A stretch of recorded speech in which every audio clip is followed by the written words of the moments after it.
Welcome back, everybody. We are now in Module 10. This has been a long time coming, but now you've found the deal, you've financed it, you've renovated it, and managed the entire project from start to finish. Now comes the moment that determines whether you make $5,000 or $50,000, and that is how you prep your flip for sale. In this module, we'll be covering the renovation finishes that maximize resale value, how to stage and photograph your property for top dollar, how to work with real estate agents effectively, and the most profitable pricing strategies that we use. This module is all about increasing your exit price without increasing your costs. Let's dive in. Section 1, renovation finishes that maximize resale value. Most new investors overspend on finishes. Successful investors choose finishes strategically based on the neighborhood, the buyer type, and the property price point.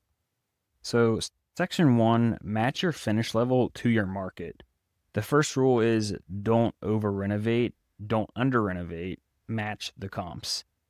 Look at the comps specifically for flooring types, the kitchen upgrades, countertops, bathroom finishes, the appliance packages, paint palettes, and the hardware and fixtures. What do the top selling comps include, and how do you offer the same or slightly better? And I bet you didn't know that there's actually an 80-20 finish rule in real estate flipping.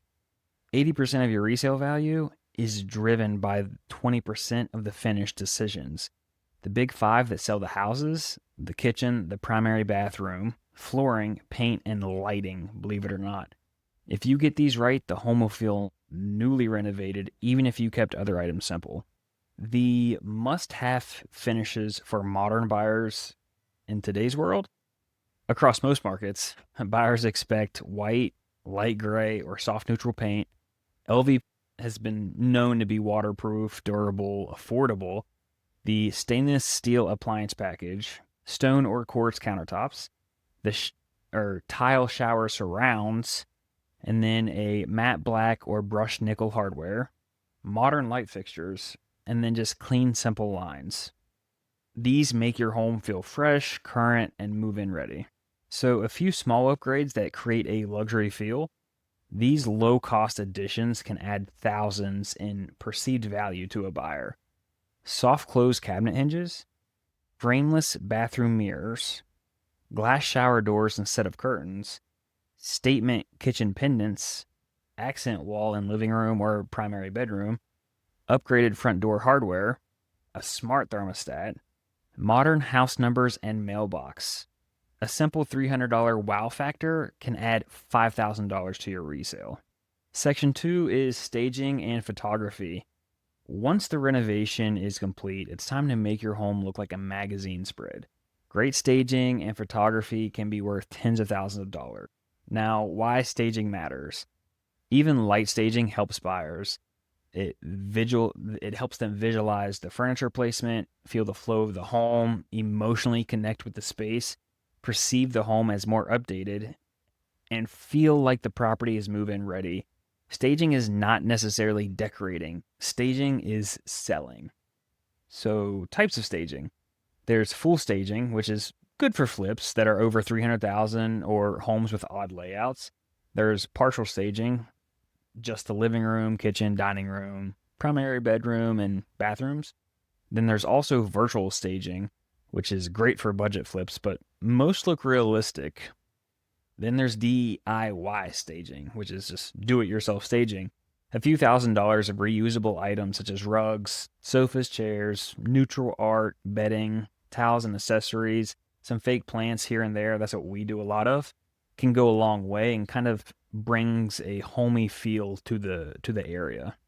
So I always recommend using a photographer who does a lot for real estate agents and investors for Airbnb and stuff like that. Check for reviews, their credibility. Are they used to doing this with real estate agents and investors?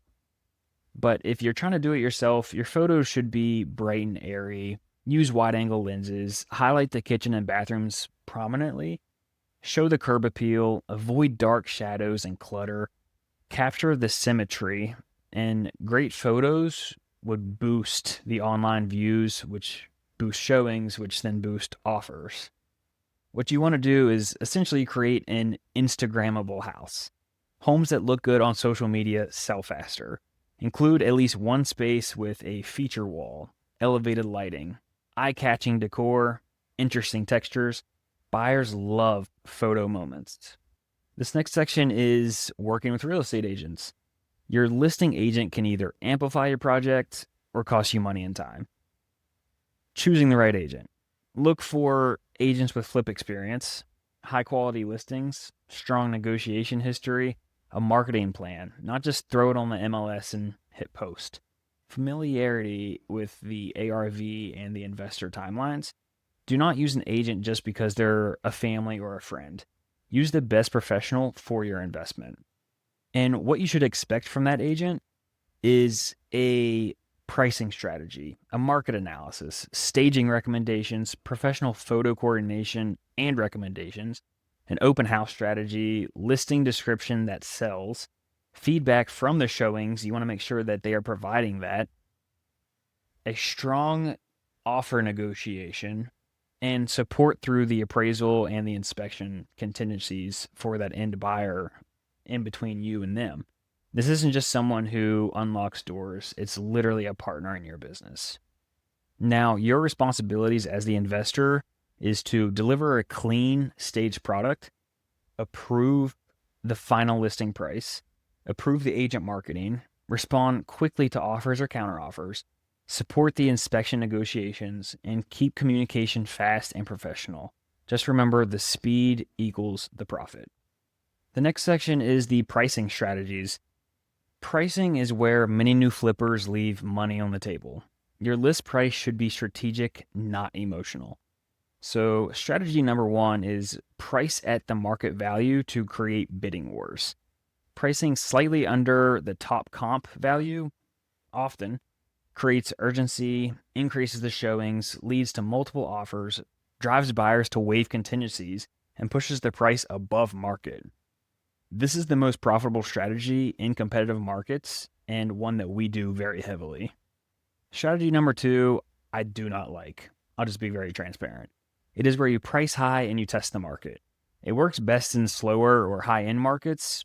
You can always drop the price later, but starting too low may push buyers into another price bracket. But from our experience testing out this strategy, it just leads for the home sitting for way longer, and you just drop the price anyways, and you're not really making any additional money because of the holding costs on the end. So I don't really like this strategy, but just something I wanted to bring up. Strategy number 3 is what we like to call psychological pricing. And I love this. I do this a lot. Use buyer search brackets. For example, if a comp is selling between 305 and 315, don't list at 319, list at 299 to capture the people who have their filters set to 300K, or 314 900 to stay at the top of that bracket. But I like to go low because it gives you more people in your listing to eventually get that top number anyways. Your goal is to just maximize the online visibility. Next strategy is the freshness rule. The first 7 to 10 days are everything. In my opinion, the first weekend is everything. That's where you get the most views, the most showings, the most motivated buyers. The highest likelihood of bidding wars comes from the first few days. If you're not getting activity in the first week, the price is simply wrong. Another thing to consider here is the appraisal risk. If you're pushing the price, prepare for appraisal negotiations, the appraisal potentially failing, a bigger buyer down payment, essentially, if you refuse to come down where the appraised. Make sure you have backup comps to support that listing price. An additional justification from your agent is what you're going to want as well. You need your agent to agree on where you want to list at. This is just normal, but you got to plan for it. And that's it for this module. You learned how to choose the finishes that maximize resale, stage and photograph your property like a designer, work effectively with real estate agents, and use pricing strategies to maximize your exit price, which is very crucial in today's world.